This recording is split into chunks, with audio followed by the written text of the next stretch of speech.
दोस्तों उम्मीद कि आप ठीक होंगे। अभी मैं बात आपसे करना चाहूँगा पाकिस्तान क्रिकेट बोर्ड के चेयरमैन एहसान मानी साहब के हवाले से। मानी साहब के हवाले से ये बातें गर्दिश कर रहे हैं कि खान साहब इमरान खान उसकी जो मियाद है तकरीबन ओहदे की चेयरमैन एज ए चेयरमैन जो काम कर रहे थे वो तकरीबन 24 अगस्त को ख़त्म हो रही है और उसकी मियाद बढ़ाने के लिए वज़ीर आज़म जो है वो तैयार नहीं है। मतलब कि इसको छुट्टी देने का पूरा प्लान और प्रोग्राम बनाया गया है।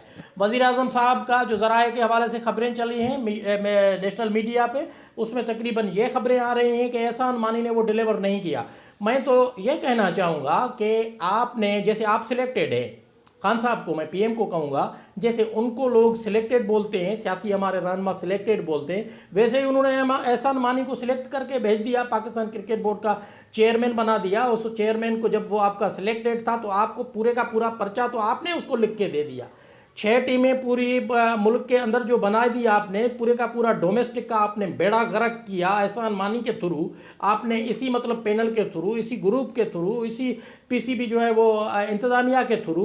तो ये पूरे का पूरा अगर एहसान मानी ने डिलीवर नहीं किया तो मतलब तो ये आपने डिलीवर नहीं किया ना। तो एहसान मानी को हटाने के हवाले से तो खैर वो पाकिस्तान क्रिकेट बोर्ड के चेयरमैन हैं, लेकिन उसके बाद जो है पैटर्न इन चीफ जो है वो बहरहाल वज़ीर आज़म साहब हैं। तो ये चीज़ें तो उनका अख्तियार में आता है, लेकिन एहसान मानी के जितने भी कसूर हैं वो सारे के सारा जो खाता है पाकिस्तान क्रिकेट बोर्ड के हवाले से, उसकी जो डोमेस्टिक क्रिकेट की तबाही है, जो बेरोज़गार क्रिकेटरों को करने के हवाले से जो चीज़ें हैं वो पूरे का पूरा कसूर जो है वो पीएम पाकिस्तान का है, ना कि चेयरमैन पीसीबी के हवाले से।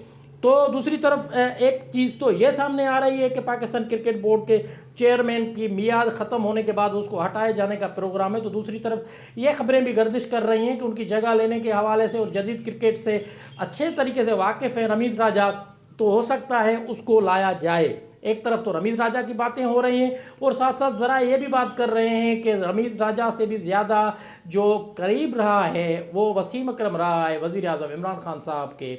साथ साथ इमरान खान को वसीम अकरम का उस्ताद भी कहा जाता है। तो इसके हवाले से ये भी बातें गर्दिश कर रही हैं कि इन दोनों बंदों में से किसी एक की सिलेक्शन हो सकती, क्योंकि वो सिंध पे मेहरबान तो हो नहीं सकते कि जावेद मियांदाद को लाएं, क्योंकि सिंध के हवाले से मैं तो कहूँगा जावेद मियांदाद से ज़्यादा तो कोई लेजेंड है ही नहीं, और उसका ताल्लुक जो है वो सिंध के कैपिटल कराची से। ऐसे ही शुएब मोहम्मद वहाँ पर बैठे हैं तो उनके हवाले से तो बात नहीं होगी, लेकिन फिर भी रमीज़ राजा और वसीम अकरम, और आपको पता है कि रमीज़ राजा और वसीम अकरम खान साहब की इनडायरेक्टली सपोर्ट कैसे कर रहे थे। कराची में आकर गंदगी दिखा रहे थे कि हाँ यहाँ पर तो बड़ी गंदगी है। कराची में आकर जो है वो बारिश का पानी दिखा रहे थे, कह रहे थे यहाँ पर तो तालाब बने हुए हैं। पूरे का पूरा जो मलबा था वो सिंध गवर्नमेंट पे डाल रहे थे। इतनी मतलब कि खुशामंद और चापलूसियाँ करते हुए वसीम अकरम भी नज़र आए थे, रमीज़ राजा भी नज़र आए थे।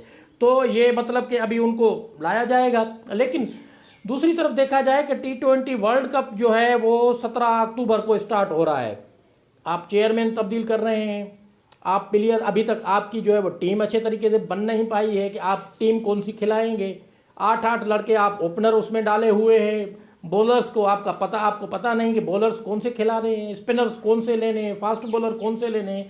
तैयारी तो आपकी ज़ीरो की ज़ीरो है। आप उन चीज़ों पे तो नज़र नहीं डालते कि वहाँ पर आप क्या करेंगे।